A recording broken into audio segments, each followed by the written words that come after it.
सो episode की starting में हम देखते हैं कि हमें एक वर्ल्ड का सीन दिखाया जाता है, यानी कि अर्थ का सीन दिखाया जाता है, जहाँ पे एक शहर में एक लड़की जोरों से चिल्लाती है। और हमें इसके रूम का सीन दिखाया जाता है, जहाँ पे हम देखते हैं कि एक लड़का जाके उठा है और वो क्या रहा होता है, आखिर ये आवाज कैसी है, आखिर यहाँ पे क्या हो रहा है। तभी उसके सामने जो वही लड़की होती है वो चिल्लाते हुए से कह रही होती है, हे तुम कौन हो और तुम यहाँ पे कैसे आ गए हो। और उसने कुछ भी नहीं पहना हुआ होता है, जो की देखते हुए वो जो लड़का होता है वो काफी ज्यादा हैरान होता है। वो लड़की उससे कह रही होती है, तुम मेरे कमरे में क्यों हो और तुम्हारे यहाँ पे आने का मतलब क्या है और तुमने क्या क्या किया है। तो ये सब देखते हुए वो जो लड़का होता है उसे कुछ भी समझ में नहीं आ रहा होता है और वो अपने मन में कह रहा होता है, आखिर यहाँ पे क्या चल रहा है, मुझे कुछ भी समझ में नहीं आ रहा है। मुझे पूरी तरीके से याद है, मैं कुछ समय पहले यूनिवर्स के बीच में था, जहाँ पे मैं 3 ओवरलॉर्ड्स के साथ लड़ रहा था और वो काफी ज्यादा पावरफुल थे। और हम देखते हैं कि ये जो बंदा होता है ये एक डीमन होता है और वो किसी मॉन्स्टर से लड़ रहा होता है। और प्रेजेंट में वो अपने मन में कह रहा होता है, आखिर यहाँ पे क्या चल रहा है, मुझे कुछ भी समझ में नहीं आ रहा। और ये कहते हैं उसके सिर में बहुत ही जोरों से दर्द होने लगता है और उसे कुछ समय पहले की बातें याद आती है। मतलब गाइस, ये हमारा मेन कैरेक्टर है और ये जिस बॉडी में आया है उसे उसकी कुछ यादें दिख रही है, जहाँ पे कुछ बुरे लोग उसे कह रहे होते हैं, तुमने बिल्कुल ठीक कहा, इस बर्बाद कमीने को हमारे परिवार में आने मत दो। तो दूसरा बंदा हमारे मेन कैरेक्टर से कह रहा होता है, तुम कमीने, तुम बाहर में जाओ, यही फेंग तुम एक गंदे से टुकड़े हो, क्या तुम्हें लगता है कि तुम्हें यही नेम ये डिजर्व करता है, तुम इस फैमिली के लायक नहीं हो, तुम तो लड़ना भी नहीं जानते, अब लगता है कि तुम्हें मर जाना चाहिए। और ये कहते ही वो अपने साथियों से कह रहा होता है, जाओ और इस बकवास से कमीने को मार डालो। और इससे हमें पता चलता है कि यही फेंग यानी कि हमारे मेन कैरेक्टर के पीछे कुछ लोग पड़े हैं उसे मारने के लिए, जहाँ पे यही फेंग अपने मन में कह रहा होता है, अब ये क्या हो रहा है, मुझे कुछ भी समझ में नहीं आ रहा है, क्या मेरा पृथ्वी पर इंसानी रूप में पुनर्जन्म हुआ है। तभी वो जो लड़की होती है वो उसके सिर पे वो पिलो मार देती है और उसे कह रहा होता है, तुम कमीने, तुम बताते क्यों नहीं हो, आखिर तुमने क्या किया, तुम ऐसे कैसे कर सकते हो कमीने, अब तुम मरने वाले हो। और ये कहते वो बहुत ही जोर से चिल्लाने लगती है। तो उनकी आवाज सुनते हुए वहाँ पे कुछ लोग आने लगते हैं और कुछ आवाज होने लगती है, जो की देखते हुए वो जो लड़की कह रही होती है, आखिर ये कैसी आवाज थी। तभी बाहर हम देखते हैं कि वहाँ पे कुछ लोग वहाँ पे आ रहे होते हैं, जो की काफी जल्दी में होते हैं और वो लोग आपस में कहने लगते हैं, गॉड इज लिनलेन, जियांगसी सिटी का सबसे खूबसूरत राष्ट्रपति और वो काफी ज्यादा फेमस है। तो सोचो अगर हमें उसके लड़के का इस होटल में कोई भी पिक्चर मिल जाता है तो ये खबर कितनी ज्यादा सनसनी हो जाएगी। उस कमीने ने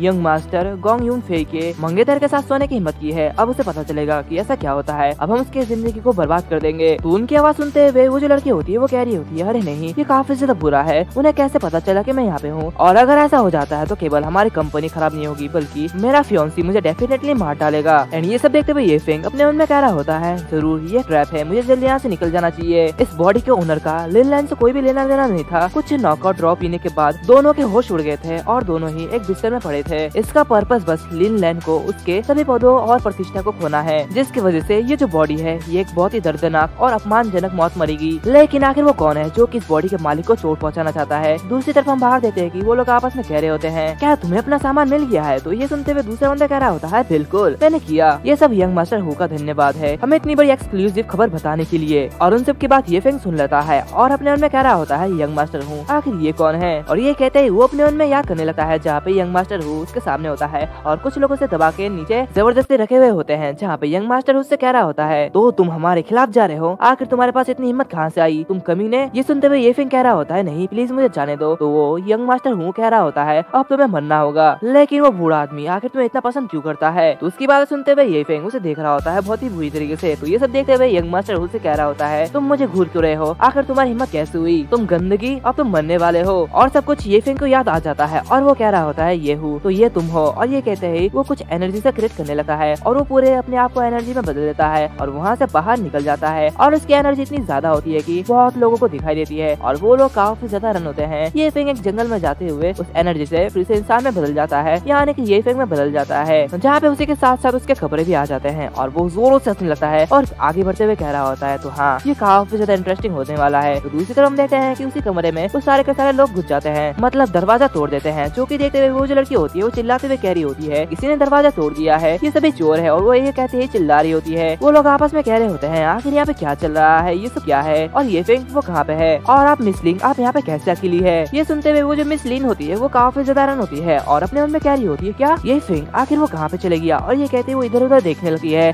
और अपने मन में कह रही होती है, क्या अभी तो वो जाहिर तौर पर यही था, लेकिन अभी कहाँ चले गया। तभी वो कुछ पौधे को देखी है जो कि मुरझा गए होते हैं, जो कि देखते हुए वो अपने मन में कह रही होती है, क्या वो पौधे कैसे मुरझा गए हैं। दूसरी तरफ हम बाहर देखते हैं कि यंग मास्टर हूँ कार से नीचे उतरते हैं और हंसते हुए कह रहे होते हैं, अब तो मजा आएगा कल न्यूज में जब ये खबर छपेगी कि उस कमीने ने ऐसा किया तो गोंग फैमिली के द्वारा उसके टुकड़े टुकड़े कर दिए जाएंगे। तब हम देखेंगे कि वो जो बुड्ढा है वो उसकी रक्षा कैसे करता है। तो उसकी बात सुनते हुए वो जो दूसरा बंदा होता है वो कह रहा होता है, तुम वास्तव में काफी ज्यादा स्मार्ट हो और काफी ज्यादा निर्दयी भी हो मास्टर हूँ, तुमने उसे नशा में लाया और उसे लिन लैन के साथ उसी कमरे में फेंक दिया, बजाय उसके खुद मानने के। मतलब तुम तो काफी ज्यादा शातिर हो। तभी उसे कॉल आता है और वो कह रहा होता है यंग मास्टर हूँ, वही रिपोर्टर का कॉल है। तो यंग मास्टर कह रहा होता है जल्दी करो और कॉल उठाओ। लगता है उसे वो सारे की सारी पिक्चर मिल गई होंगी, तो उनसे कहो कि वो मुझे वो तस्वीरें भेज दे, मैं भी उसका मासूम सा चेहरा देखना चाहता हूँ। तभी वो जो दूसरा बंदा होता है यानी कि उसका सेक्रेटरी, वो उसका कॉल को उठाता है और वो काफी ज्यादा हैरान हो जाता है। पीछे से मास्टर हूँ से कह रहे होते हैं क्या तुम ये क्या कर रहे हो, तुम कितनी देर तक बातें करोगे, अब मुझे बताओ कि क्या हुआ है। तो उसका सेक्रेटरी उससे कह रहा होता है यंग मास्टर झांग ने कहा है कि सिर्फ मिस लिन ही कमरे के अंदर थी और ये फेंग वो कमरे से बाहर है। तो ये सुनते हुए वो जो मास्टर ह्यू यानी कि यंग मास्टर ह्यू होता है वो काफी ज्यादा हैरान होता है और फोन को लेते हुए कॉल पे बात करता है और कह रहा होता है क्या ये कैसे पॉसिबल है, ऐसा हो ही नहीं सकता। तो वो रिपोर्टर कह रहा होता है यंग मास्टर हूँ, हमने पूरे कमरे को उल्टा कर दिया और सबकी जांच कर ली, लेकिन हमें वो नहीं मिला, वहाँ पे बस लिन लैन के अलावा कोई भी नहीं था। तो ये सुनते हुए यंग मास्टर हूँ काफी ज्यादा गुस्सा हो रहे होते हैं और चिल्ला रहे होते हैं आखिर ऐसा कैसे होता है, मैंने उस कमरे को अपने हाथों से बंद किया है, वो वहाँ से कैसे भाग सकता है। तभी उसके सामने कोई आता है जो कि देखते हुए वो काफी ज्यादा हैरान होता है और उसके सामने ये फेंग होता है और वो से कह रहा होता है ये हूँ अगर सीधा सीधी कहो तो ये फैमिली का वंशज, तो क्या यह सब तुमने प्लान किया था। उसे देखते हुए वो जो सेक्रेटरी होता है वो कह रहा होता है यंग मास्टर हूँ, ये तो यही फेंग है, आखिर ये यहाँ पे कैसे आया। तो ये सुनते हुए वो कह रहा होता है मैं देख सकता हूँ, तुम चुप रहो। और वो अपने फोन को अंदर रखते हुए कह रहा होता है तो क्या हुआ, मैंने इसका प्लान बनाया। तुम कौन होते हो मुझसे सवाल पूछने वाले कमीने, क्या तुम यही फैमिली को इनहेरिट करने का सपना देख रहे हो। अफसोस की बात है कि तुम्हारा सपना कभी भी पूरा नहीं होगा, तुम बस एक बर्बादी हो और तुम ये सब कुछ भी नहीं कर सकते। और ये कहता है वो अपना एक खंजर निकालता है और आगे बढ़ते हुए कह रहा होता है अब जबकि तुमने मेरा प्लान फेल कर दिया है तो अब मैं तुम्हें अपने हाथों से मारने जा रहा हूँ, अब तुम मरने वाले हो। और ये कहते हुए वो बहुत ही तेजी के साथ साथ उस पर हमला कर देता है, जिसे देखते हुए ये फेंग वो पीछे हट रहा होता है, जो कि देखते हुए यू कह रहा होता है क्या तुम बचना चाहते हो, ऐसा कोई भी तरीका नहीं है, तुम आज जिंदा नहीं रह सकते, तुम आज मेरे हाथों से मरने वाले हो और अब मरो। और ये कहते ही वो आगे बढ़ता है कि तभी यही फेंग अपने एक हाथ से उसे रोक लेता है और उसे कह रहा होता है अब खेलना बंद करो। ये कहता है वो उसके गले को बहुत ही जोरों से दबाता है, जिसकी वजह से यू को बहुत ही दर्द होने लगता है। यही फेंग उससे कह रहा होता है आज हम दोनों में से कोई तो कोई मरने वाला है, लेकिन वो मैं नहीं होने वाला, वो तुम हो और आज तुम मरोगे। तो क्या तुम कुछ कहना चाहते हो, मुझे लगता है कि तुम ये पसंद करोगे, क्यों है ना। इसे देखते हुए वो जो यू होता है वो काफी ज्यादा घबरा गया होता है और अपने मन में कह रहा होता है आखिर ये कौन है। उसे ये फेंग के अंदर एक डीमन दिख रहा होता है, जो कि देखते हुए वो काफी ज्यादा घबरा जाता है। तो ये फेंग उसे छोड़ देता है और उसे देखते हुए यू वहाँ से भाग जाता है और भागते हुए अपने सेक्रेटरी से कह रहा होता है जल्दी करो हमें यहाँ से जाना है। तो ये सुनते हुए वो सेक्रेटरी भी काफी ज्यादा घबरा जाता है और अपनी कार को स्टार्ट करते हुए वहाँ से बहुत ही तेजी से भाग जाता है। यहाँ पे मास्टर ह्यू अपने सेक्रेटरी से कह रहे होते हैं ये कार है ये फेंग, इसको मैं अगली बार देख लूंगा। तभी उसका जो सेक्रेटरी होता है वो उससे कह रहा होता है मास्टर ह्यू जल्दी छत पर देखो, ये कुछ अजीब है, लगता है ये बिल्कुल भी सही नहीं है। जो कि देखते हुए यंग मास्टर ह्यू वो भी काफी ज्यादा घबरा जाता है। दूसरी तरफ हम देखते हैं कि ये फेंग के हाथों में भी वही स्पेल होता है और वो स्पेल को तोड़ देता है, जिसकी वजह से यंग मास्टर ह्यू के कार में कुछ होने लगता है। जो कि देखते हुए ह्यू कह रहा होता है ये बिल्कुल भी ठीक नहीं लग रहा है, लगता है हमें यहाँ से कूद जाना चाहिए। और ये कहते हैं वो दोनों वहाँ से कूद जाते हैं और जैसे ही वो दोनों वहाँ से कूदते हैं वैसे ही वो जो कार होती है वो ब्लास्ट हो जाती है। जो कि देखते हुए वो जो ह्यू होता है वो अपने मन में कह रहा होता है ये तो पक्का एक डीमन है, वो इंसान नहीं है, वो तो एक डीमन है। दूसरी तरफ यही फेंग वो अपने मन में कह रहा होता है ह्यू तुम तो एक चींटी जैसे हो, अभी के लिए मैं तो तुम्हें जीने दूंगा, लेकिन अगर तुम मेरे रास्ते में आओगे तो मैं तुम्हें मार डालूंगा। और ये कहते हुए वो आगे बढ़ता है जहाँ पे वो एक रिवर के साइड में जाता है और अपने मन में कह रहा होता है मैं हैरान हूँ कि ये डीमन प्लेनेट ये ऐसा होने वाला है। और वो हुआंगर ये कहते हुए वो पास्ट के बारे में याद कर रहा होता है जहाँ पे वही डीमन किंग यानी कि ये फेंग हुआंगर कह के चिल्ला रहा होता है, जहाँ पे हुआंगर उसे प्रोटेक्ट कर रही होती है और उसे कह रही होती है ब्रदर यही फेंग। और इसके बाद हम देखते हैं कि वो जो हुआंगर होती है वो बहुत ही ज्यादा जख्मी होती है। यही फेंग उससे कह रहा होता है हुआंगर बस मैं आपकी रक्षा करना चाहता था, हुआंगर आपके साथ इस गैलेक्सी को जीतना नहीं चाहता था, लेकिन मैं बस तुम्हारे साथ रहना चाहता था और इससे कोई भी फर्क नहीं पड़ता। हम देखते हैं कि तब इस पर वो मॉन्स्टर हमला कर देता है। पर्जन में ये फेंग अपने मन में कह रहा होता है अब जबकि मेरी मौत हो चुकी है तो अब मैं काफी ज्यादा हैरान हूँ क्या ह्यूंगर उसका क्या हुआ होगा। और ये कहते हुए वो आसमान की तरफ देख रहा होता है और अपने मन में कह रहा होता है नहीं वो एक पागल लड़की एक स्टार एम्परस है और उसी के साथ साथ मुझे भी अपने प्रमुख रूप से सावधान रहना होगा, कोई भी रास्ता नहीं है, वो जहाँ भी होगी ठीक होगी। तो इसलिए ह्यूंगर मेरा वेट करो, मैं जल्दी तुम्हारे पास आ जाऊंगा, तुम्हारा भाई कम से कम एक बार डीमन किंग बन के वापस लौटेगा। और ये कहते ही वो पानी के अंदर चले जाता है और अपने मन में कह रहा होता है हालांकि मेरा ये बॉडी ये काफी ज्यादा कमजोर है, लेकिन इस प्लेनेट में बहुत सारे लिविंग बींग्स है जिसको कहीं मैं खा करके अपनी पावर बढ़ा सकता हूँ। ये सारी की सारी लाइफ फोर्स ये मेरी होगी और ये मेरी पावर बनेगी। और ये कहते ही वो सोल डिवोरिंग आर्ट वर्थ का यूज करता है। और फिर अगली सुबह हमें रिवर साइड का सीन दिखाया जाता है जो कि हू सिटी का होता है, जहाँ पे एक बूढ़ा आदमी फिशिंग कर रहा होता है और उसके साथ उसके कई सारे बॉडीगार्ड भी होते हैं। जहाँ पे उसकी पोती उससे कह रही होती है दादाजी आप अभी बेहतर हुए हैं और आप यहाँ पे मछली पकड़ने के लिए क्यों आ गए हैं, अगर हमारी फैमिली को इसके बारे में पता चल गया तो फालतू में तमाशा करेंगे। तो ये सुनते हुए उसके जो दादाजी होते हैं वो उसे कह रहे होते हैं जियाओ यही तुम्हें चिंता करने की कोई भी जरूरत नहीं नहीं है तुम्हारे दादाजी का बॉडी अभी भी बहुत ही ज्यादा शक है और इसलिए मुझे कुछ नहीं होने वाला। तो इसलिए विशेष रूप से ठीक होने के बाद मैं ये महसूस कर सकता हूँ कि मैं सिर्फ एक ही घूसे से एक गाय को मार सकता हूँ, मैं इतना ज्यादा पावरफुल हूँ। और ये कहते ही वो जोरों से हंसने लगता है कि तभी उसका बॉडीगार्ड उसे कह रहा होता है, मिस भाई आपके दादाजी पहले आर्मी में थे और वो वहाँ के शार्प शॉट स्क्वाड के किंग थे। हालांकि वो बूढ़े हो चुके हैं लेकिन उनकी बॉडी वो अभी भी खराब नहीं हुए हैं, वो अभी भी काफी ज्यादा पावरफुल है। तो ये सुनते हुए जियाओ यही कह रही होती है तो ये सच है और वो अपने मन में कह रही होती है मेरे दादाजी आर्मी के किंग थे और उसी के साथ साथ अंकल जोंग भी विशेष दस्ते के भीतर लड़ने वाले किंग है। वो दोनों ही 20-30 लोगों को आराम से संभाल सकते हैं। शायद मैं बहुत ही ज्यादा सोच रही हूँ। तभी उसके दादाजी एक फिश पकड़ते हैं जो कि देखते हुए वो काफी ज्यादा हैरान होते हैं और कहने लगते हैं क्या ये फिश तो काफी ज्यादा पावरफुल है। और ये कहते ही वो जोरों से खींच रहे होते हैं और कह रहे होते हैं ये फिश काफी बड़ा होने वाला है। और ये कहते ही वो उसे बहुत ही जोरों से खींचते हैं और जैसे वो बाहर आता है वैसे ही वो सभी उसे देखते हुए काफी ज्यादा हैरान होते हैं। हम देखते हैं कि वो कोई मछली नहीं बल्कि यही फेंग होता है, जिसे देखते हुए जोंग कह रहा होता है सावधान रहे, ये हमारा दुश्मन हो सकता है और ये हम पर हमला कर सकता है। और ये कहते हुए वो बाकी के बॉडीगार्ड से कह रहा होता है चलो अब इस पर हमला करो। ये सुनते हुए जो बॉडीगार्ड्स होते हैं वो उस पर हमला कर देते हैं लेकिन उसके जो दादाजी होते हैं वो कह रहे होते हैं हे रुक जाओ, लेकिन उनके बात कोई भी नहीं सुनता और सभी के सभी बॉडीगार्ड उस पर हमला कर देते हैं। लेकिन वहाँ पर एक ब्लास्ट होता है जिसकी वजह से वो सारे के सारे बॉडीगार्ड पीछे हट जाते हैं और यही फेंग एक बॉडीगार्ड का गला पकड़ लेता है और उसे कह रहा होता है तुम लोग कौन हो और मुझ पर हमला क्यों कर रहे हो। उसे देखते हुए वो जो जोंग होता है वो काफी ज्यादा हैरान होता है और अपने मन में कह रहा होता है क्या उसने हमारे एक बॉडीगार्ड को अपने एक ही हाथ से कैसे संभाल लिया है। ये कहते ही जियाओ जोंग भी आगे बढ़ता है जिसे देखते हुए उसके दादाजी कह रहे होते हैं जियाओ जोंग तुम रुक जाओ। तो जोंग कह रहा होता है रुक जाइए मैं अभी आ रहा हूँ। और ये कहते ही वो भी यही फेंग पर अटैक कर देता है और उस पर एक बहुत ही जोर से किक करता है लेकिन तभी वो देखता है कि ये फेंग ने से ब्लॉक कर लिया है, जिसे देखते हुए वो काफी ज्यादा हैरान होता है और अपने मन में कह रहा होता है क्या उसने मेरे अटैक को ब्लॉक कर दिया है। उसे देखते हुए यही फेंग उसे कह रहा होता है लगता है तुमने अपनी मौत मांग ली है, अब तुम मरने वाले हो। जोंग उसे देखते हुए पीछे हट जाता है और अपने मन में कह रहा होता है असंभव, ऐसा कैसे हो सकता है, वो तो 1 इंच भी नहीं हिला और उसने मेरे हमले को रोक दिया, ये तो काफी ज्यादा पावरफुल है। और वो ये कहते ही काफी ज्यादा घबरा रहा होता है। तभी जो बाकी के बॉडीगार्ड होते हैं वो लोग आपस में कह रहे होते हैं चलो भाई लोग अब एक साथ हमला करते हैं। और ये कहते हैं वो सारे के सारे बॉडीगार्ड एक साथ हमला करते हैं लेकिन ये फेंग अपने पावर की मदद से उन सभी को एक साथ हरा देता है। तभी जोंग एक खुला मौका देखता है और उस पर अपने टेक्निक का यूज करते हुए बहुत ही तेजी से हमला करता है जो कि उसके दादाजी भी देख रहे होते हैं। लेकिन तभी वो देखते हैं कि जियाओ जोंग वो काफी ज्यादा दूर जाके गिरता है, जिसे देखते हुए उसके दादाजी काफी ज्यादा हैरान होते हैं और कह रहे होते हैं जियाओ जोंग क्या तुम ठीक हो। तो जोंग कह रहा होता है नहीं मास्टर आपको यहाँ पे आने की कोई भी जरूरत नहीं है। जोंग को देखते हुए यही फेंग अपने मन में कह रहा होता है ये कमीना बहुत ही ज्यादा पावरफुल है, मैंने अपनी पूरी ताकत लगा के इस पर हमला किया तभी मैं इसका हाथ तोड़ पाया। और वो उन लोगों से कह रहा होता है तुम लोगों ने मेरे कपड़े खराब कर दिए हैं, क्या तुम्हें इसके बदले मुझे नए कपड़े नहीं देने चाहिए। और वो अपने मन में कह रहा होता है ऐसा लगता है कि मुझे इस दुनिया के लोगों को कम आंकना नहीं चाहिए, ये लोग मेरे सोच से काफी ज्यादा पावरफुल है तो इसलिए मुझे थोड़ी देर के लिए रुकना चाहिए और अपनी स्ट्रेंथ को ग्रो करना चाहिए। उसे देखते हुए वो जो दादाजी होते हैं वो अपने मन में कह रहा होता है क्या आखिर ये ऐसा कैसे कर सकता है और वो हमसे सिर्फ इसलिए लड़ रहा है क्योंकि उसके कपड़े खराब हो गए हैं, ऐसा क्यों। और वो ये फेंग से कह रहा होता है छोटे से दोस्त मुझे वास्तव में काफी ज्यादा दुख है कि हमने तुम्हारे कपड़ों को नुकसान पहुंचाया है तो इसलिए हम तुम्हारे नुकसान का भुगतान कर देंगे। और वो अपने मन में कह रहा होता है एक जवान आदमी ने जियाओ जोंग के एक हाथ को अपने एक ही पंच से तोड़ दिया है, ये जरूर कोई है जिसे कि नीचा नहीं दिखाना चाहिए, अगर हम इसके खिलाफ जाते हैं तो ये हम सबको मार डालेगा, लेकिन अगर हमारा और इसका रिलेशन अच्छा बन गया तो इससे बाई फैमिली का काफी ज्यादा फायदा होगा। और ये कहते ही वो ये फेंग के पास जाता है और उसे अपना कार्ड देते हुए कह रहा होता है मैं हैरान हूँ वैसे तुम्हारा नाम क्या है छोटे दोस्त, क्या हम दोस्त बन सकते हैं। तो यही फेंग उसका कार्ड पकड़ते हुए कह रहा होता है मेरा सरनेम यही है और जहाँ तक बात आती है फ्रेंड बनने की तो मुझे डर है कि तुम्हारे पास ज्यादा समय नहीं है। ये सुनते हुए वो जो आदमी होता है वो थोड़ा सा डर जाता है और मन ही मन कहता है आखिर इसके ये कहने का मतलब क्या है। तभी ये फेंग उसे कह रहा होता है हालांकि तुम वर्तमान में ऐसे दिखते हो जैसे कि तुम एनर्जी से भरे हुए हो और अपनी लाइफ पावर को चमकाने की कोशिश कर रहे हो, लेकिन सच में ऐसा नहीं है, तुम बहुत ही जल्दी मरने वाले हो। जो कि सुनते हुए वो आदमी काफी ज्यादा डर जाता है और यही फेंग वहाँ से जाने लगता है। तो उसे देखते हुए जोंग आगे बढ़ता है लेकिन उसे उसके दादाजी रोक देते हैं और उससे कह रहे होते हैं जियाओ जोंग उसे उकसाओ मत नहीं तो वो हम सबको मार डालेगा। तभी वो जो लड़की होती है जियाओ यही वो चिल्लाते हुए ये फेंग से कह रही होती है आखिर तुम्हें क्या हो गया है, यहाँ पे बहुत बड़े बड़े लोग हैं जो कि हमारी फैमिली के साथ मिलना चाहते हैं पर वो मिल नहीं पाते हैं, लेकिन तुम ऐसे कैसे बोल सकते हो, तुम्हारी हिम्मत कैसे हुई। तो ये फेंग उससे कह रहा होता है मैं बस तुम्हें एक अच्छी सी चेतावनी दे रहा हूँ, चाहे तुम लोग मुझ पर विश्वास करो या ना करो, लेकिन ये सच है तो इसलिए चॉइस तुम्हारा है। उसे देखते हुए वो जो दादाजी होते हैं वो कह रहे होते हैं वो जैसे ही मेरे पास आया तो मुझे ऐसा लगा कि वो बहुत ही खतरनाक जानवर है जो कि मुझे मारना चाहता है और उसे देख के ऐसा लगता है कि वो मुझे एक ही उंगली से मार सकता है। तो उसकी बातें सुनते हुए जोंग कह रहा होता है आपकी बातें हमेशा से ही सटीक होती है तो इसका मतलब ये जो बच्चा है ये कोई छोटा मोटा बच्चा नहीं है, ये काफी ज्यादा खतरनाक है। देखते हैं कि यही फेंग उन लोगों की जान बख्श दे के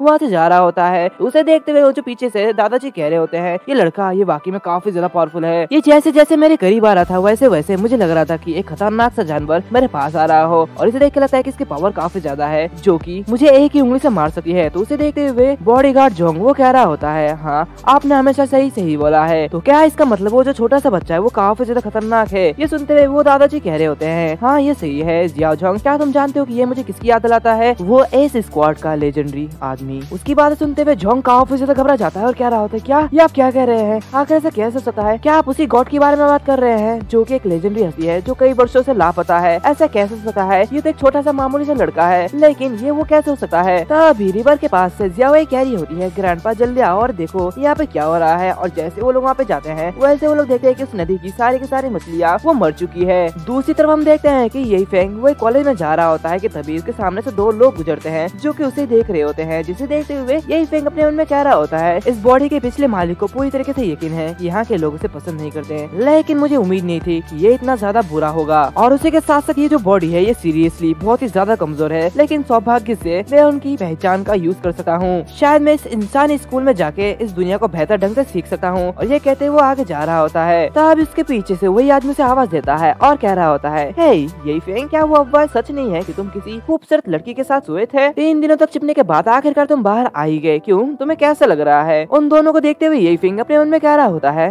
जोंग कियांग और उसी के साथ साथ यूफी। इस लड़की को यूफी कहा जाता है जो कि यही फेंग की लवर हुआ करती थी, लेकिन जोंग कियांग को जानने के बाद उसने अपना रिलेशन तोड़ दिया। यही फेंग इससे बहुत ही ज्यादा प्यार करता था, लेकिन उसके छोड़ने की वजह से वो काफी ज्यादा डिप्रेशन में चले गया। तभी वो जो जोंग कियांग होता है वो यही फेंग से कह रहा होता है, हे ये फेंग, मैंने सोचा नहीं था कि तुम यहाँ पे आओगे, तुम्हारा जैसा कमीना ये सब कर सकता है ये तो मैंने कभी भी नहीं सोचा था। तुम तो इस जियांग सिटी में काफी ज्यादा फेमस बन गए, और उसी के साथ साथ न केवल गोंग फैमिली तुम्हें ढूंढ रही है बल्कि तुम्हारा पूरा फैमिली तुम्हें ढूंढ रहा है। और उसी के साथ साथ तुम्हें देख कैसा लगता है कि तुम्हारा ये घटिया सा लाइफ यहीं पर खत्म होने वाला है। तो उसकी बात सुनते हुए यही फेंग उससे कह रहा होता है, हे तुम क्या बात कर रहे हो? अगर ऐसे ही है तो मैं यहाँ से जाता हूँ। और ये कहते हुए आगे बढ़ने लगता है, जो कि देखते हुए वो जोंग का काफी ज्यादा गुस्सा हो जाता है और पीछे से जागते हुए ये फेंग का कंधा पकड़ लेता है और उसे रोकते हुए कह रहा होता है, तुम कमीने, तुम ऐसा कैसे कर सकते हो? तुम्हें देख कर लगता है कि तुम्हारी हिम्मत काफी ज्यादा बढ़ गई है, तुम मुझे अनदेखा करने की हिम्मत कैसे कर रहे हो? क्या तुम मरना चाहते हो? तो उसकी बातें सुनते हुए ये फेंग उससे कह रहा होता है, प्लीज मुझे माफ करना, मुझे तुम जैसे कीड़े की आवाज सुनने में बहुत ही ज्यादा परेशानी हो रही है। उसकी बातें सुनते हुए वो जो जोंग होता है वो और भी ज्यादा गुस्सा हो जाता है कि तभी उसके सामने वही लड़की यानी कि यूफी आते हुए कह रही होती है, ये फेंग तुम्हें क्या लगता है कि तुम कौन हो? मैं ये चाहती हूँ कि तुम हमारे सामने अपने घुटने टेक दो, तब जाके मैं जोंग कियांग से कहूंगी इस बार तुम्हें छोड़ दे। तो उसकी बातें सुनते हुए जोंग कह रहा होता है, हाँ ये फेंग, शायद तुम इसलिए नाराज हो क्योंकि मैंने यूफी को तुमसे दूर कर लिया है, अब शायद मैं समझ रहा हूँ, लेकिन तुम जैसा कमीना यूफी के लायक नहीं है, तुम तो कुछ भी नहीं कर सकते। उसकी बातें सुनते हुए ये फेंग को अपनी पास्ट की लाइफ के बारे में याद आ रहा होता है, जो कि याद करते हुए वो हंसते हुए कह रहा होता है, क्या नाराज उसके जैसी लड़की के लिए? तुम्हें क्या लगता है कि ये लड़की मेरे गुस्से के लायक है? ऐसा बिल्कुल भी नहीं है, ये तो एक कचरा है। तो मुझे ये कहना है कि जोंग कियांग, मुझे यकीन है कि तुम काफी ज्यादा भूखे हो और मैंने उस कचरे को फेंक दिया है जिसका तुम अभी यूज कर रहे हो। तो उसकी बातें सुनते हुए वहाँ पे जो लोग होते हैं वो आपस में कह रहे होते हैं, क्या ये कचरा क्या बोल रहा है, ये तो काफी ज्यादा एरोगेंट है। तो दूसरा आदमी कह रहा होता है, लगता है ये आदमी बर्बाद है, मुझे यकीन है कि जोंग कियांग उसे अभी जमीन पर पटक देगा।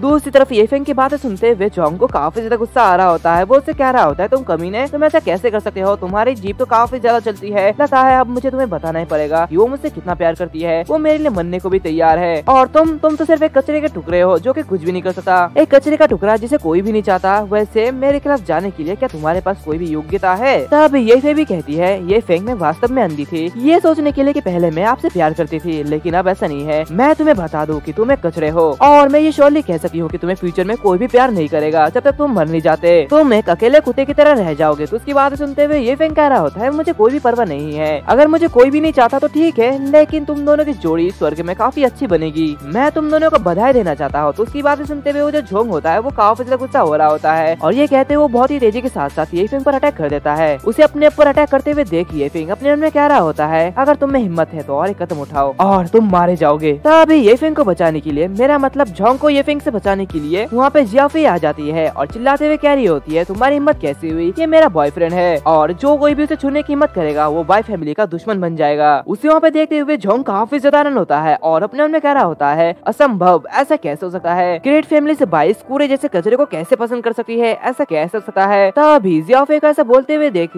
ये फेंग उससे कह रहा होता है, हे लड़की, तुम क्या कर रही हो? क्या तुम पागल तो नहीं हो गई हो? तो ये सुनते हुए जियाफी से कह रही होती है, इससे तुम्हारा कोई भी मतलब नहीं है, और वैसे मैं एक छोटी सी लड़की नहीं हूँ। और जियाफी को देखते हुए वहाँ पे सभी लोग काफी ज्यादा हैरान होते हैं, वो लोग आपस में कह रहे होते हैं, क्या भाई यही आखिर ये यहाँ पे कैसे आई? ये हमारी जियांग सिटी यूनिवर्सिटी की सबसे सुंदर लड़की है, लेकिन ये फिंग की लवर कैसे हो सकती है? ऐसा कैसे हो सकता है? तभी जियाओ चिल्लाते हुए कह रही होती है, मैंने अभी जो कहा क्या तुम लोगों ने ये सुना? तो उसकी बातें सुनते हुए जोंग उसके सामने झुक जाता है और कह रहा होता है, मैं बाय फैमिली के खिलाफ कभी भी जाने की हिम्मत नहीं करूंगा, मुझे माफ कीजिए। तो उसे देखते हुए जियाओ यही कह रही होती है, गुड। और ये कहते हैं वो ये फिंग से कह रही होती है, डार्लिंग अब सब कुछ ठीक हो गया है, तो चलो यहाँ से चलते हैं। तो उसे ऐसा कहते हुए देख ये फिंग दूसरी तरफ जाने लगता है और आगे जाते हुए जोंग से कह रहा होता है, तुम बहुत ही लकी हो, तो अगर तुम अपने लाइफ को वैल्यू देते हो तो मेरे सामने आना बंद करो और मुझे परेशान करना बंद करो, नहीं तो तुम मारे जाओगे। और यूफे के लिए वो वुमेन कचरा है, तो उसे लेने के लिए थैंक यू। और ये कहते ही वो वहाँ से जाने लगता है। तो उसकी बातें सुनते हुए जोंग के पास यूफी आती है और कह रही होती है कि ऐसा बिल्कुल भी नहीं है जैसे कि उसने कहा, ऐसा नहीं है। तभी जोंग उसे बहुत ही जोर से हिट करता है और उसे कह रहा होता है, ये तुम क्या कह रही हो, तुम तो एक यूज किया हुआ खिलौना हो। और ये कहते ही वो बहुत ही ज्यादा गुस्सा हो रहा होता है और अपने मन में कह रहा होता है, ये फिंग तुम्हारी हिम्मत कैसे हुई, तुम थोड़ा इंतजार करो, मैं तुम्हें देख लूंगा। दूसरी तरफ हम देखते हैं कि ये फिंग के साथ साथ जियाओ ये जा रही होती है, जहाँ पे जियाओ ये कह रही होती है, ये फिंग अभी अभी इस सिचुएशन से बाहर निकलने के लिए और तुम्हारी मदद करने के लिए क्या तुम मुझे थैंक यू नहीं कहोगे? तो ये सुनते हुए ये फिंग से कह रहा होता है, थैंक यू किस लिए? मेरे पास ना तो पैसा है और ना ही पावर है। अब जबकि मैं इसके बारे में सोचता हूँ तो मेरे पास बस एक ही चीज बचा है और वो है मेरा हैंडसम बॉडी। तो मुझे लगता है कि तुम सिर्फ मेरे हैंडसम बॉडी को पसंद करते हो। तो ये सुनते हुए जियाओ ये काफी से गुस्सा हो जाती है और उसे कह रही होती है, क्या तुम ऐसा कैसे कह सकते हो? यही फिंग उसे कह रहा होता है, तुम मेरी लवर होने की नाटक कर रही हो, हर किसी को ऐसा लगता है कि तुम मुझे यहाँ से ले जा रही हो। क्या होगा अगर फ्यूचर में मैं तुम्हारे साथ शादी ना कर सकूं?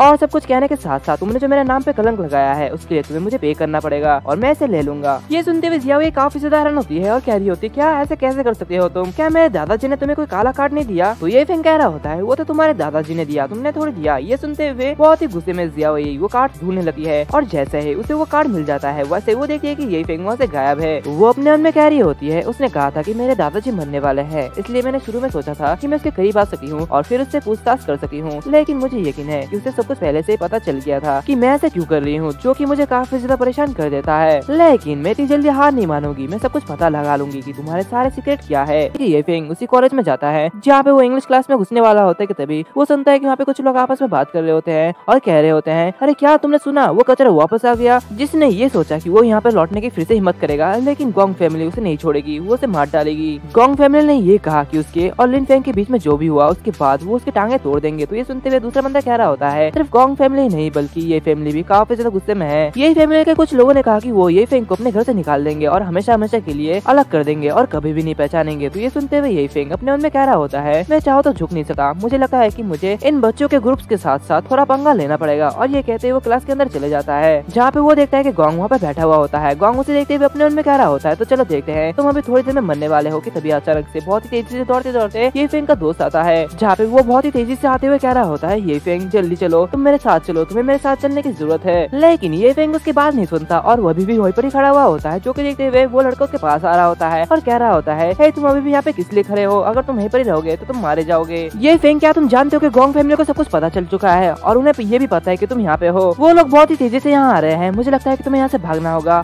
अगर अपनी जान बचाना चाहते हो तो यहाँ से भाग जाओ। उसकी बातें सुनते हुए यही फेंग अपने मन में कह रहा होता है, मैं उन चींटियों को देखना चाहता हूँ, क्या वो मुझे मारने में एबल रहेंगे या नहीं, मैं उनकी काबिलियत को देखना चाहता हूँ। और ये फेंग उसके कंधे पे हाथ रखते हुए कह रहा होता है, फैटी तो ठीक है, जाओ और अपनी जगह में बैठ जाओ। तो ये सुनते हुए वो जो लड़का होता है वो काफी ज्यादा हैरान होता है और उससे कह रहा होता है, क्या ये तुम क्या कह रहे हो? क्या तुम गधे हो गए हो? तुम्हें अभी यहाँ से भागने की जरूरत है। गोंग फैमिली के लोग वो बहुत ही ज्यादा पावरफुल है और वो तुम्हें यहाँ पे मार डालेंगे, तुम यहाँ पे क्या कर रहे हो? जल्दी से यहाँ से भाग जाओ, तुम्हारे पास अभी भी टाइम है, तुम यहाँ से भाग सकते हो। तो ये सुनते हुए ये फेंग उसके कंधे पे हाथ रखता है और उसे नीचे बैठा देता है। उसकी ये पावर देखते हुए वो बंदा काफी ज्यादा हैरान होता है और अपने मन में कह रहा होता है, मुझे लग रहा है कि ये आदमी काफी ज्यादा पावरफुल हो गया है। तभी अचानक से वो गोंग फैमिली के लोग वहाँ पे आ जाते हैं, जो कि देखते हुए सभी लोग काफी ज्यादा हैरान होते हैं, जिसमें से एक बंदा आते हुए कह रहा होता है, तुम में से ये फेंग वो कौन है? बाहर आओ। जिसे देखते हुए गोंग क्वीन वो काफी ज्यादा खुश होता है और उससे कह रहा होता है, ब्रदर वू ये है ये फेंग, यही है वो कमीना। और ये कहते ही वो अपने हाथ से ये फेंग को दिखाता है और अपने मन में कह रहा होता है, गोंग वू। जैसे ही उसे पता चला कि ये फेंग वापस आ गया, वो ये फेंग को मारने के लिए यहाँ पे पहुंच गया और वो उस पर काफी ज्यादा गुस्सा है। अब मुझे लगता है कि वो इसे मार ही डालेगा। एक बार जब ये फेंग के हाथ पैर टूट जाते हैं और वो अपनी सुरक्षा खो देता है, तो मैं उसके साथ जो भी चाहे वो कर सकता हूँ। जो कि देखते हुए वो जो मोटू होता है वो काफी ज्यादा गुस्सा हो जाता है और चिल्लाते हुए कह रहा होता है, तुम ऐसा कैसे कर सकते हो? तभी ये फेंग उसे पकड़ते हुए नीचे बिठा देता है और कह रहा होता है, ये सब कुछ ठीक है, मैं सब कुछ संभाल लूंगा। जिसे देखते हुए वो जो बंदा होता है यानी कि वो गोंग, वो आगे बढ़ते हुए कह रहा होता है, तुम इसलिए बेकार और कचरे हो, लगता है कि तुम अभी मरने वाले हो। जो कि देखते हुए ये फेंग उसे कह रहा होता है, अच्छा तुम वो कचरा हो जिससे कि झोंग ने यहाँ पे बुलाया है। ये सुनते हुए वो काफी ज्यादा गुस्सा हो रहा होता है और उससे कह रहा होता है तुम कमीने, ये तुम क्या कह रहे हो कि मैं कचरा हूँ? ऐसा नहीं हो सकता, तुम मरने वाले हो। जिसे देखते हुए ये उससे कह रहा होता है नहीं नहीं, मैंने ऐसा नहीं कहा, तुम मेरी बात तो सुनो, मैं बस साफ रूप से तुम सभी का जिक्र कर रहा था। तो उसकी बातें सुनते हुए वो जो झोंग होता है वो काफी ज्यादा घबरा जाता है और अपने मन में कह रहा होता है क्या आखिर इस बच्चे के साथ क्या हो गया है? क्या ये ट्रैश गोंगवू को छूने की हिम्मत कर रहा है? लगता है ये मरने वाला है, क्या बेवकूफ है। तो दूसरी तरफ बू के बंदे उससे कह रहे होते हैं कमीने, क्या तुम जानते हो कि हम लोग कौन है? हम लोग तुम्हें मार डालेंगे। तो वो कह रहा होता है ये फेंग, मैं तुम्हें दो चॉइस दूंगा, एक तो अपने घुटने टेकर मुझसे माफी मांगो और नीचे रेंगते हुए मुझे भगवान कह के पुकारो। दूसरा वो तो बहुत ही इजी तरीका है, बस ये है कि हम तुम्हारे हाथ पैर तोड़ देंगे और तुम्हारे बॉडी की 2-3 हड्डियां तोड़ देंगे जिससे कि तुम पूरी तरीके से अपाहिज बन जाओगे और ज्यादा कुछ तो नहीं होगा। तो उसकी बातें सुनते हुए ये फिंग अपनी पावर को अनलीश करता है और उससे कह रहा होता है क्या ऐसा है? उसकी ये पावर देखते हुए वो काफी ज्यादा डर जाता है और अपने मन में कह रहा होता है आखिर ये क्या है? और ये कहते ही वो उससे कह रहा होता है हाँ ये बिल्कुल सही है कि तुम अपने घुटने टेक दो, नहीं तो तुम अपंग हो जाओगे, तुम्हारे हाथ पैर हम तोड़ देंगे। तो ये सुनते ही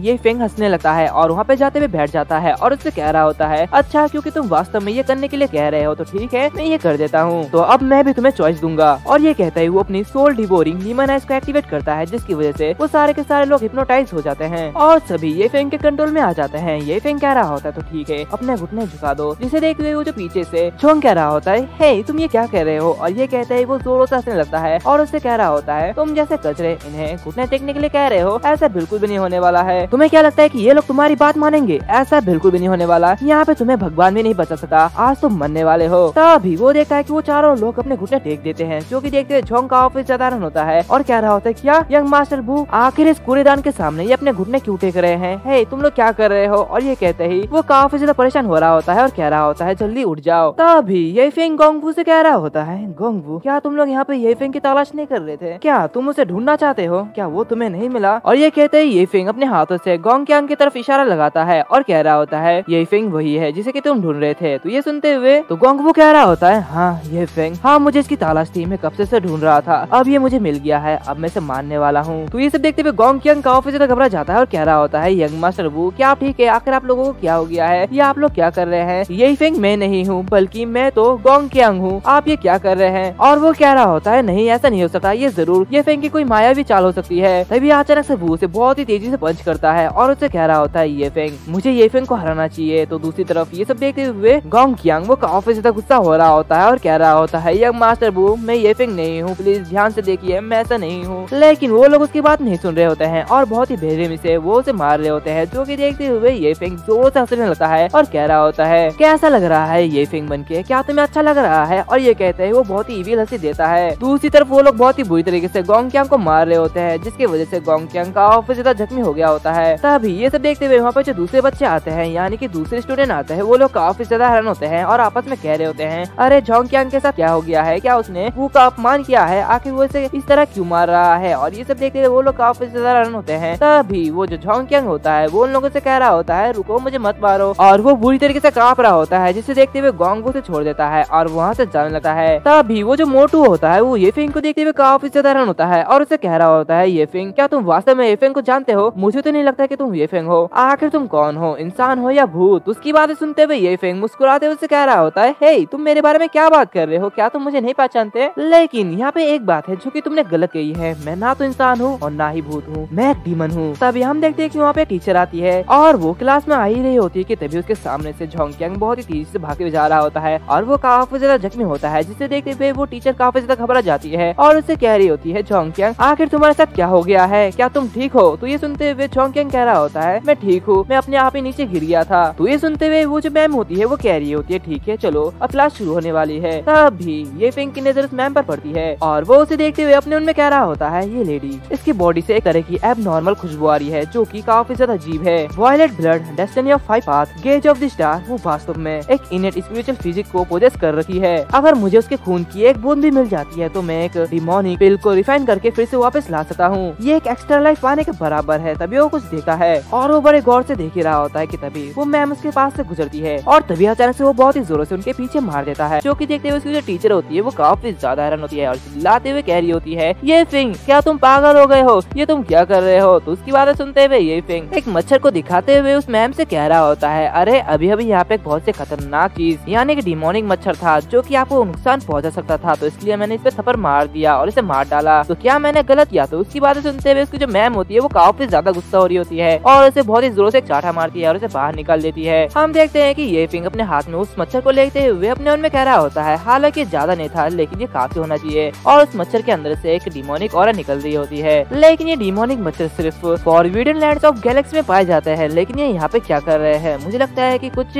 गलत हो रहा है। आखिर ये सब यहाँ पे कौन कर रहा है? कौन इस चीज को इस पृथ्वी पे लाया है? और इसके कुछ समय बाद हम देखते हैं कि ये फिंगी क्लब में जाता है जहाँ पे उसका दोस्त कोई पर बैठा हुआ होता है, जिसे देखते हुए ये फिंग उससे कह रहा होता है, फैटी तुमने मुझे यहाँ पे क्यों बुलाया है? तो उसकी बात सुनते हुए वो जो फैटी होता है, यानी कि हम उसे फैटी ही कहेंगे क्योंकि मुझे उसका नाम नहीं पता, वो उसके गले पकड़ते हुए उसे कह रहा होता है, मेरी लवर ने वास्तव में आपका मजाक उड़ाया है और उसने मेरे साथ ब्रेकअप कर लिया है, अब मैं क्या करूँ? तो उसे ऐसा चिपकते हुए देख ये फिंग उसे दूर हटा देता है। फैटी उससे कह रहा होता है, मैंने कभी पैसे शोहरत की कदर नहीं की, लेकिन मैं रिश्तों की कदर करता हूँ, लेकिन ऐसा मेरे साथ ही क्यों होना था? उसकी बातें सुनते हुए यही फिंग थोड़ा हैरान होता है। फैटी उससे कह रहा होता है, उसने मेरे भाई को अपमानित किया है तो इसलिए मैंने उसके साथ ब्रेकअप कर लिया है, और ये कहते वो रो रहा होता है। उसे देखते हुए ये फिंग अपने मन में कह रहा होता है, ये मोटा फ्रेंडशिप के लिए काफी ज्यादा वफादार है। तभी वो जो फैटी होता है वो एक लड़की को दिखाते हुए फैंग जी से कह रहा होता है, फैंग जी देखो ये जो लड़की है ये यहाँ की बॉस है और ये शहर में सबसे फेमस बारटेंडर में से एक है, और ये सबसे फेमस कॉकटेल बनाती है जिसका एक गिलास की कीमत लगभग 10,000 है। और ये कहते ही वो सिस्टर से कह रहा होता है, सिस्टर मुझे बिग सिस्टर कॉकटेल चाहिए, वो भी 2 गिलास। तो उसकी बातें सुनते हुए वो जो लड़की होती है वो कह रही होती है, मैं अभी देती हूँ। जिसे देखते हुए यही फिंग उससे कह रहा होता है, बिग सिस्टर मुझे लगता है कि तुम पॉइजन हो। जो कि सुनते हुए वो लड़की काफी ज्यादा हैरान होती है और उससे कह रही होती है, क्या अभी तुमने क्या कहा? और यही फिंग उसके ऑरा को देख पा रहा होता है। वो कह रहा होता है, मैंने कहा कि तुम पॉइजन हो और तुम मुसीबत के दरवाजे पर हो, है ना? तो उसकी बातें सुनते हुए उस फैटी को कुछ भी समझ में नहीं आ रहा होता है और वो से कह रहा होता है, ये फिंग ये तुम क्या बकवास कर रहे हो? तुम तो कुछ भी बोले जा रहे हो। ये फिंग उस लेडी से कह रहा होता है, वो पर्सन ऑलरेडी दरवाजे पर आ गया है, तो तुम अब क्या प्लानिंग करने जा रहे हो? तुम अब क्या करोगे? तभी वो जो पर्सन होता है वो वहाँ पे आते हुए कह रहा होता है, सिस्टर रोज मैं आपको लेने के लिए आ गया हूँ, तो चलो देखे इस शहर में कौन है आपको बचाने के लिए, कौन आपको बचा सकता है, तो क्यों ना तुम सिर्फ मेरे रहो, फिर मैं तुम्हारे अंदर के जहर को ठीक कर दूंगा। जिसे देखते हुए ये फिंग अपने मन में कहने लगता है, पॉइजन वुल्फ मुझे याद है ये वही है। तभी वो जो सिस्टर रोज होती है वो चिल्लाते हुए कह रही होती है, सुनो क्या यहाँ पे कोई है जो कि मुझे इस पॉइजन वुल्फ से बचा सके, और जो भी मेरी मदद करेगा वो फ्यूचर में मतलब कि लाइफ टाइम तक यहाँ पे फ्री में ड्रिंक कर पाएगा। जिसकी बातें सुनते हुए वहाँ पे एक आदमी होता है वो चिल्लाते हुए कह रहा होता है, हाँ मैं ये करूंगा। तो उसकी बातें सुनते हुए वो जो पॉइजन वुल्फ होता है वो चिल्लाते हुए से कह रहा होता है, क्या तुम ये करोगे? क्या तुम मुझे हराने वाले हो ब्लैक मार्केट के टाइगर? तुम मेरा कुछ भी नहीं बिगाड़ सकते टाइगर। मैं तुम्हें एक वार्निंग देता हूँ कि अगर तुम मेरे साथ कुछ भी नहीं करते, यानी कि मेरे काम में दखल अंदाजी नहीं करते, तो तुम बच जाओगे, नहीं तो तुम मारे जाओगे। तो उसकी बातें सुनते हुए वो जो टाइगर होता है वो उसके पास आ रहा होता है और उसे कह रहा होता है, अपनी बकवास करना बंद करो, तुम सिस्टर रोज को कुछ भी नहीं कर सकते और तुमने तुम्हारी मौत को खुद ही दावत दी है, तो तुम अब मरने वाले हो। और ये कहते ही वो उसे पंच करता है, लेकिन वो जो पॉइजन वुल्फ होता है वो उसके पंच को बहुत ही इजीली डॉज कर लेता है, जो कि देखते हुए टाइगर काफी ज्यादा हैरान होता है। पीछे से पॉइजन वुल्फ उसे कह रहा होता है, तुम तो हार चुके हो, तुम तो एक बेकार सी चीज हो। और ये कहते हुए बहुत ही जोर से उस टाइगर को पंच करता है, जिसकी वजह से वो जो टाइगर होता है वो वहीं पर ही बेहोश हो जाता है। और वो पॉइजन वुल्फ चिल्लाते हुए कह रहा होता है, सिस्टर रोज क्या यहाँ पे और कोई है जो कि आपकी मदद करने के लिए तैयार है? लगता है यहाँ पे कोई भी नहीं है, अब बस तुम्हारा टाइम आ गया है, अब मैं तुम्हें ले जाने वाला हूँ। तभी वो उस फैटी को देखता है जो कि काफी ज्यादा घबराया हुआ होता है, जिसे देखते हुए वो टाइगर को उसके ऊपर फेंक देता है और वो पॉइजन वुल्फ रोज के करीब आ रहा होता है, जिसे देखते हुए ये फिंग उससे कह रहा होता है, पॉइजन वुल्फ क्या तुम मुझे पहचानते हो? तो उसकी बातें सुनते हुए पॉइजन वुल्फ उससे कह रहा होता है, मुझे नहीं परवाह कि तुम कौन हो और तुम भाड़ में जाओ, तुम यहाँ से हटो। तो ये सुनते हुए यही फिंग बहुत ही गुस्से से कह रहा होता है, क्या